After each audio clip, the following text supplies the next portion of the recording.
سلام و درود خدمت همه رفقای چنل ترسناکیم. بدون معطلی بریم و داستان امشب رو بشنویم. من با مدرک مهندسی باستانشناسی از دانشگاه فارغ التحصیل شدم و 2 سالی بود که کار میکردم. یه رفیق داشتم به نام صادق تو یکی از روستاهای شهرمون زندگی میکرد و توی روستا یه قبرستون قدیمی وجود داشت. صادق برای کار به هم زنگ زد و گفت علی، قبرستون ما قدیمیه، اگه میشه بیای و اینجا رو رنگ و روش رو عوض کنی. خب کار منم باستانشناسی بود، ولی از حرف صادق نتونستم بگذرم و قبول کردم که چند روز بعد برم اونجا تا به وضعیتش برسم. قرار بود که صبح روز یکشنبه برم، ولی کاری پیش اومد و مجبور شدم که شب حرکت کنم. به صادق گفتم که بذار بمونه فردا میام، ولی کلی اصرار کرد که شب برم و خونهشون بمونم که یکم با آب و هوا و مکانشون بیشتر آشنا بشم. منم قبول کردم و ساعت 10 شب بود که از خونه در اومدم و به سمتشون حرکت کردم. از خونه ما تا خونه صادقینا حدوداً 1.5 ساعت راه بود.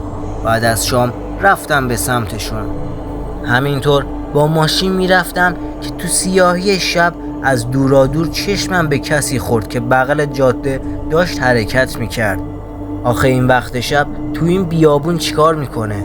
سرعتمو کمتر کردم تا رسیدم بهش و دیدم که یه پیرزن با عصا.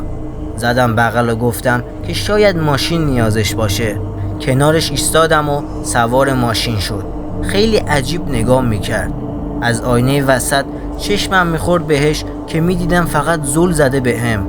با دلهره و ترس ازش سوال کردم که حاج خانم کجا تشریف میبری؟ چیزی نگفت.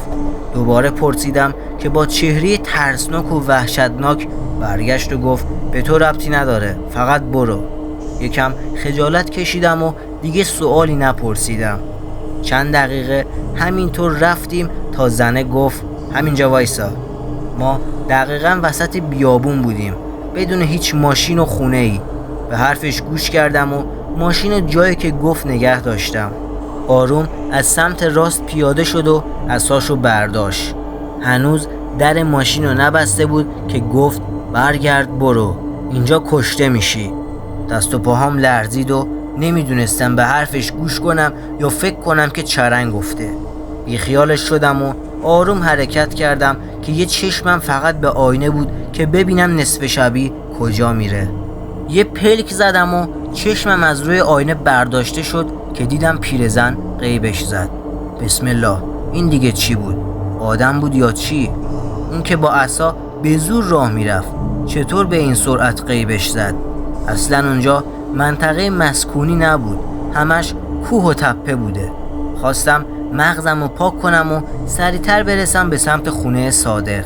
خدا رو شکر به آدرسی که صادق داده بود رسیدم و ماشین رو جلوی درشون پارک کردم.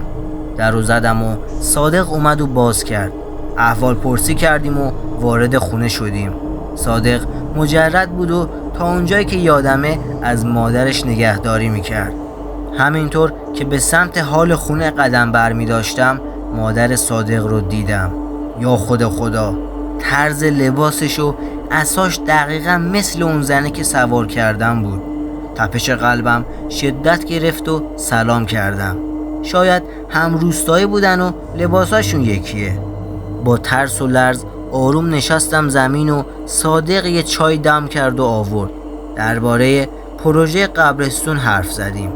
هر از گاهی چشمم میافتاد به مادر صادق که میفهمیدم زیر چشی هی نگاه میکنه. خدا میکردم که صبح بشه و این کابوس از سرم بپره. به صادق گفتم که خستم و کجا باید بخوابم که یه تشک و پتو آورد و همونجا تو حال خوابیدم. بدون هیچ اتفاقی صبح شد و بعد صبحانه قرار بود که برم قبرستون برای ترمیم و رنگ و رو بخشیدن به قبرستون. مادر صادق همونجا تو خونه موند و من و صادق با همدیگه به سمت قبرستونشون رفتیم. به طرز عجیبی رفتیم همونجا که اون پیرزن دیشب پیاده شده بود. به صادق گفتم قبرستون اینجاست؟ گفت آره اون تپه رو میبینی؟ اون ورترش قبرستونه. دلهوره شدیدی گرفتم که اون وقت شب پیرزن چرا رفت به سمت قبرستون. شاید اون انسان نبود و اجنه بوده. ترسی که داشتم مانع این میشد که رو کارم تمرکز کنم. خلاصه با صادق رفتیم پشت تپه و قبرستون نمایان شد. حس عجیبی داشتم و خدا رو شکر میکردم که صادق کنارمه، ولی گفت علی من کار دارم، اگه اجازه بدی من برم 2-3 ساعت دیگه برمیگردم. منم نتونستم چیزی بگم و گفتم باشه مشکلی نیست تو برو. صادق برگشت و رفت و من موندم توی این قبرستون بی آب و علف. تعداد قبرها زیاد نبود، حدوداً 100 تایی میشد. چشمم خورد به یکی از قبرها که توش خالی بود. انگار قبل فوت کسی قبر رو میکندن و حاضر میذاشتنش. خوف دلمو گرفت و زورکی نشستم بالا سر قبری. یکم از خاکش کندم و خواستم که استقامتشو چک کنم. یهو گرمای نفس زدن شخصی به پشت گردنم رو متوجه شدم.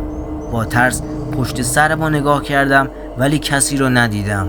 هوا مه بود و آفتاب پشت سر ابرا پنهون شده بود.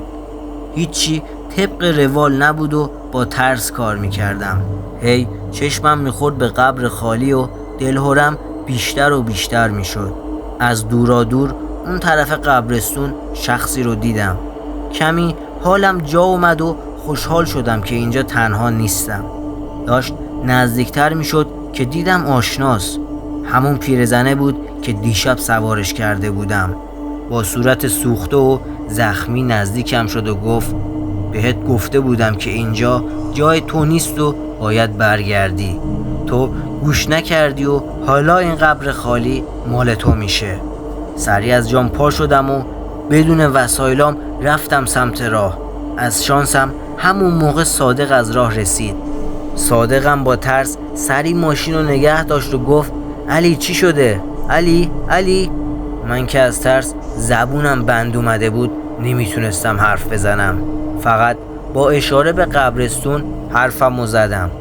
دستمو گرفت و آروم نزدیک قبرستون شدیم. چیز عجیبی ندیدم و صادق باز گفت علی چی شده؟ حرف بزن. منم نخواستم که مسخرم کنه.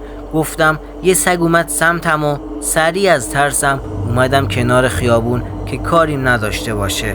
صادق حرفمو باور کرد و گفت خدا رو شکر که کاریت نداشته. حالا چی کارا کردی؟ اوکیش کردی اینجا رو یا چی؟ با تته پته کردن بهش گفتم که یکم از خاک اینجا رو باید ببرم برای آزمایش. گفت باشه و من وسایلامو جمع کردم و از اون موقع نه صادق بهم زنگ زده نه من دلم میخواد که بازم برگردم اونجا. نفهمیدم که اون پیرزنه با مادر صادق چه ارتباطی داشت، ولی هرچی که بود از کار من توی قبرستون ناراضی بود. خب رفقا اینم از داستان امشبمون.